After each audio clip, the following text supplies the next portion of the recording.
জনগণের পকেট কেটে অর্থ আদায় করা। ঠিক একইভাবে এই ইউনূস গভর্নমেন্ট তারাও শেখ হাসিনার দেখানো পথে আসলে তারা হাঁটছে। এটা আসলে বাংলাদেশের জনগণ গ্রহণ করছে না। সেটা হলো জনগণ কিন্তু যখন দেখবে তার জন আকাঙ্ক্ষার বিরুদ্ধে গিয়ে সরকার সিদ্ধান্ত নিচ্ছে, তখন কিন্তু জনগণ সরকারের বিরুদ্ধে যেতে সময় নেবে না। ইতিমধ্যে জনগণ কিন্তু এই সরকারের ব্যাপকভাবে সমালোচনা করছে এবং সরকারের প্রায় প্রত্যেক উপদেষ্টা কিন্তু সেই সমালোচনা তাদেরকে সহ্য করা লাগছে।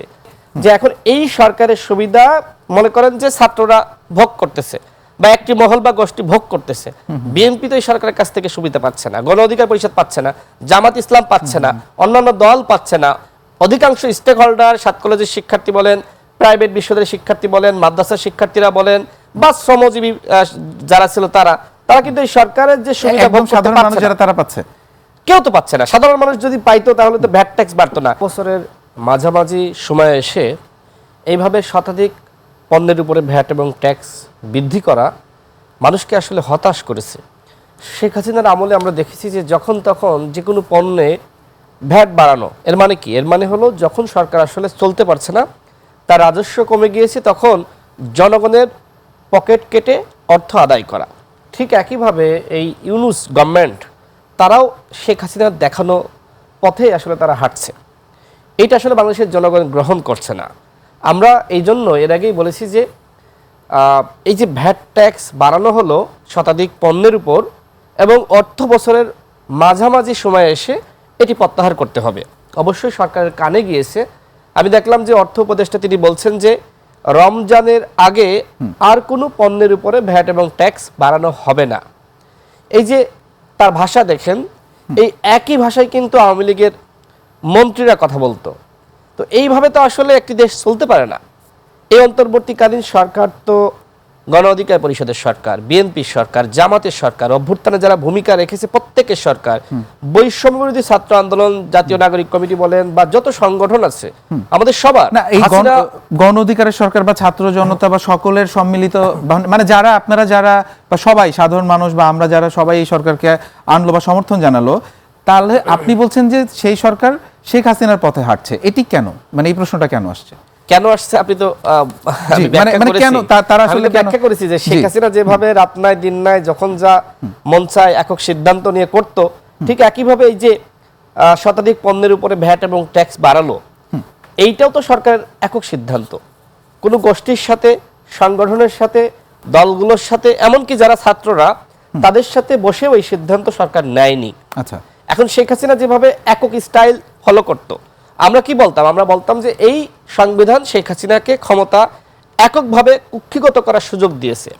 ঠিক একইভাবে আমরা তো এখন দেখছি যে ডক্টর ইউনূস সরকার, আমি শুধুমাত্র তাকে দোষারোপ করছি না, মানে তার সরকার, তার সকল উপদেষ্টারা এবং অন্যান্য যারা ডিসিশন মেকিংয়ে রয়েছে তারা এককভাবে সিদ্ধান্ত নিচ্ছে। আপনাকে বুঝতে হবে যে এই সরকার কিন্তু এই অভ্যুত্থানের সরকার। আমরা যারা গত 14-15 বছর ধরে লড়াই করেছি এবং সর্বশেষ জুলাই বিপ্লব, এই বিপ্লবে যারা শহীদ হয়েছে, যারা আহত হয়েছে, আমাদের সকলের সরকার। কিন্তু এই সরকার যদি জনগণের বিরুদ্ধে গিয়ে কোনো সিদ্ধান্ত নেয়, সেটি কিন্তু জনগণ মানবে না। দেখেন, যখন ফখরুদ্দিন এবং মঈনুদ্দিন আসলো, তখন ফখরুদ্দিন এবং মঈনুদ্দিনকে মানুষ মাথায় তুলে নাচতে থাকলো এবং সবাই কিন্তু ওই যে দুর্নীতি বিরোধী, কথিত দুর্নীতি বিরোধী অভিযান এবং দুই পরিবারের বিরুদ্ধে এক ধরনের অবস্থান বা নানান ধরনের যে মিষ্টি কথাবার্তা বলা শুরু করলো। আসলে বাংলাদেশের আবেগে এবং হুজুগে জনগণ তারা কিন্তু ব্যাপক খুশি হলো।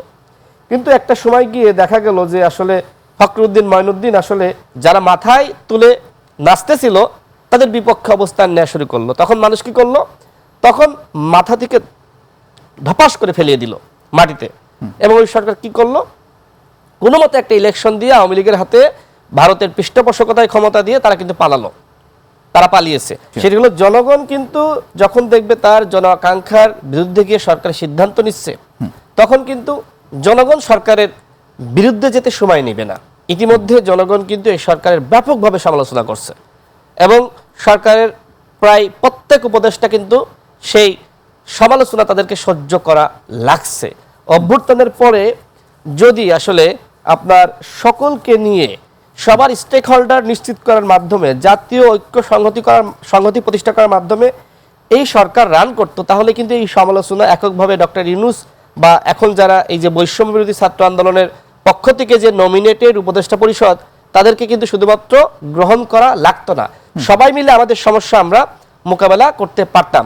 তো আপনি যেটি বললেন যে বিকল্প কি হতে পারতো, বিকল্প অনেক কিছু হতে পারতো। সেটি কি?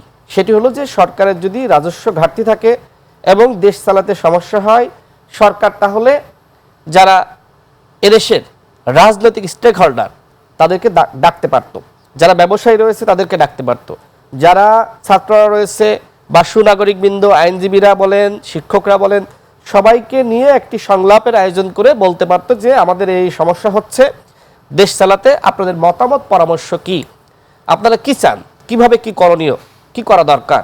তাহলে কিন্তু সমস্যা সবাই মিলে সমাধান আমরা করতে পারতাম। হয়তো এই সরকারের যারা অর্থ বিষয়ের ডিসিশন নেয় তাদের থেকেও তো বড় বড় বিশেষজ্ঞ বাংলাদেশে থাকতে পারে, বিদেশে আছে, তাদের কাছ থেকে পরিকল্পনা নিতাম। বা একটি সমস্যা দেখেন, আপনার বাসায় মনে করেন খাবার আছে 5 জনের, সংকটের কারণে মনে করেন 5 জনের খাবার আছে, কিন্তু পরিবারের সদস্য 10 জন। এখন আপনি কি করবেন? আপনি এই 5 জনের খাবার 10 জনে ভাগ করে খাবেন। কারণ কি? কারণ আপনি পরিবারের সদস্য।